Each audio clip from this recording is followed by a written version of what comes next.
আসসালামু গাইস, কি অবস্থা সবার? সবাই কেমন আছেন? আশা করি সবাই অনেক অনেক ভালো আছেন। আমিও আলহামদুলিল্লাহ অনেক ভালো আছি। গাইস, আমি সময়ের কারণে ভিডিও দিতে পারি নাই, আজকে ব্লগ 3 নিয়ে আসলাম আপনাদের। যাই হোক, অনেকে বলছে যে কারণে আর সময় পাই না একদম, এই কারণে আমি কিন্তু আইসা পড়ছি আবার।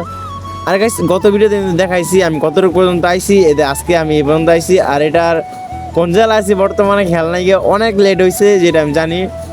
আর আমি বর্তমানে এখন সকাল প্রায় 7টা সামথিং, 7টা বাজে এখন। এমন টাইমে কিন্তু আমি ইয়ে হয়ে গেছে। আর গাছ সারা রাত কীভাবে যে কাটাইছি ওইটা আমি বলতে পারবো। তারপরে ভাই প্রচুর শীত করতেছিল, এরকম টাইমে আমি শার্ট পরে নিয়েছিলাম। আর আমাকে কিন্তু মারাত্মক শীত লাগতেছিল, আপনারা দেখতে পারতেছেন কেমন বাতাস। আর সারাটা রাত বাতাস লাগলে কেমন লাগে, এরকমই লাগতো আমার, মানে মারাত্মক একটা বাতাস পাইতাম। আমার কাছে এমন টাইমটা এসে গেছে মারাত্মক, মানে ভাল লাগছে কোন টাইমে, এই যে আমি ট্রেনের উপর আছি এখন বর্তমানে।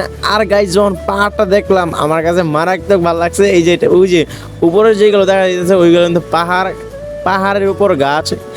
আমি গাইজ যে পুরাই গেছে, আমার ঘুম যত আছে সারা রাত জার্নি করছি সব ঘুম কাইটে গেছে। আর আমরা কিন্তু এখন সীতাকুণ্ড যাইতেছি ওইটা। আর ওই যে দেন দূরে পাহাড়, আর আমি কিন্তু শুয়ে পড়ছিলাম, কারণ গাইজ এখানে 2 থেকে 3 জনের মোবাইল পড়ে গেছে গাছের বাড়ি খাইয়া। হ্যাঁ, এখন কিন্তু আমি শুয়ে আছি। মানে গাইস, একটা জিনিস কি, ট্রেনের উপর এক সাইডে শুয়ে থেকে কতক্ষণ পারা যায়, টানা 7টা ঘন্টা। রাইতে 2টা বাজে উঠছি, এখনও মানে শুয়ে আছি একভাবেই, নামি নাই, হাঁটি নাই, মানে একভাবে পাও মানে এ করে কীভাবে শুয়ে আছি গাইস এটা আমি জানি। তারপরে গাইস অনেক জায়গায় এলাম, তারপরে একটা মানে স্টেশনে একটু অফ দিছে এ আনে। হ্যাঁ, এখানে কিন্তু আমরা নামিয়া পড়বো, এটা কিন্তু সীতাকুণ্ড স্টেশন। হ্যাঁ, আর ভাই কি বলবো গাইস, আমরা গেছিলাম ঈদ সিজনও, আর এমন হাজার হাজার মানুষ, তো মানুষের মাথায় মানুষে খায়, কি বলবো। ওই যে দেখ ক্যামেরাতে হয়তো বুঝে যাচ্ছে না, কিন্তু গাইস মারাত্মক মানুষ, অনেক মানুষ, যেটা বলার মতন কোনো ইয়েই নাই। আর গাইস কি বলবো, আপনার যে ফুল ভিডিও দেন তাহলে বুঝতে পারবেন হোটেলের কত দাম, আর গাইস ওদের কত মানে চাহিদা বাইরে গেছে। আর তারপর আমরা কি করবো, নামতেছিলাম সবাই। আর গাইস আমি চিন্তা করেছিলাম নামবো কীভাবে, মানে একটালার সমান। হ্যাঁ, এই যে মানুষের কারই আমি চিন্তা করতেছি হাজার হাজার মানুষ নামলো কীভাবে। আর গাইস একটালার উপরে থেকে লাভ দিবো যে ওই কলেজে আমার নাই। তারপরে গাইস একটা বাইয়ের সাহায্য নিয়ে আমি উপরে উঠে বললাম। তারপরে আমরা হাঁটতে হাঁটতে যাইতেছিলাম, কারণ জীবনের প্রথম যখন সীতাকুণ্ড আসলাম আর 2টা ব্যাগ আমার ধরা দিয়েছে, এটাই আমার কাছে এক দুঃখ। মানে কি করবো, আচ্ছা যাই আমরা পাহাড়ের উপর না, বর্তমানে চিন্তা ভাবনা আছে গিয়ে একটা রুম নিয়ে রুমের থাকবো, আরে রেস্ট নেবো। তারপরে গাইজ একটা দুর্ঘটনা ঘটে গেল, আমার একটা বন্ধু মানে ফ্রেন্ড, ওর কিন্তু একটা ছোটোখাটো একটা দুর্ঘটনা হয়ে যায়। যাই হোক, আমরা কিন্তু ওরে নিয়ে চলে যাবো রুমের দিকে, কারণ দিয়ে রুম পাইনি। তারপরে গাইজ সীতাকুণ্ডর রেল স্টেশন আইসা পড়ছি আমরা, এখন যাবো উঠে ওইদিকে হোটেল খুঁজতে। আর এখন কিন্তু সবাই আছি, আমরা কিন্তু মোট আইছি 11 জন।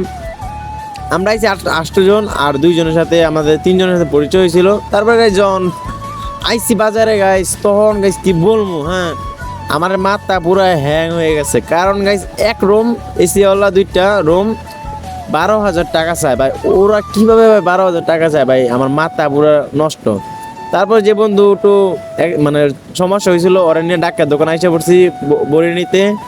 কারণ গাইস দুর্ঘটনা বড় আমাদের থাকাটা বড় কথা না, বড় কথা হলো একজন দুর্ঘটনা হলে এটা সমাধান করা।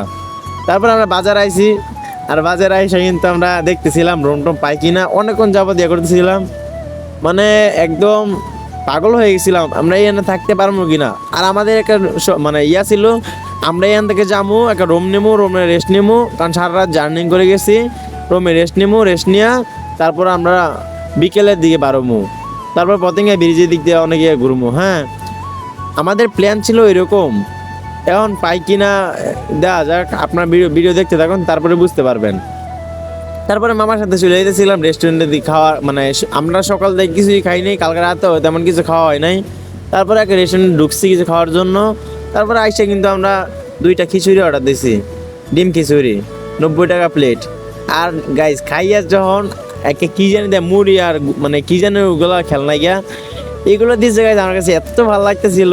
খাওয়া দাওয়া শেষ করলাম, খাওয়া দাওয়া শেষ করে কিন্তু কারে নিয়ে বাড়ি যেতেছি গিয়া। আর গাইজ আমরা কিন্তু এখন যেমন পতেঙ্গা বিচে, এটার নাম অনেক শুনছি আমি, এখন যাম পতেঙ্গা বিচে একটা বাস খুঁজতেছি। আর গাইজ এখান থেকে কিন্তু বাস চাইতেছে 30 টাকা কইরা, এখন আমাদের কাছে ওরা বলতেছিলাম 20 টাকা করে, কিন্তু গাইস এখানে মানুষ কিরকম ওইটা আমি জানি না, কিন্তু গাইস এখানে মানুষে ভালো বলবো না খারাপ বলবো ওইটা আমার মনে ইয়ে করতেছে না। আর যাই হোক, আমরা কিন্তু সবাই একটা বাস ঠিক করলাম।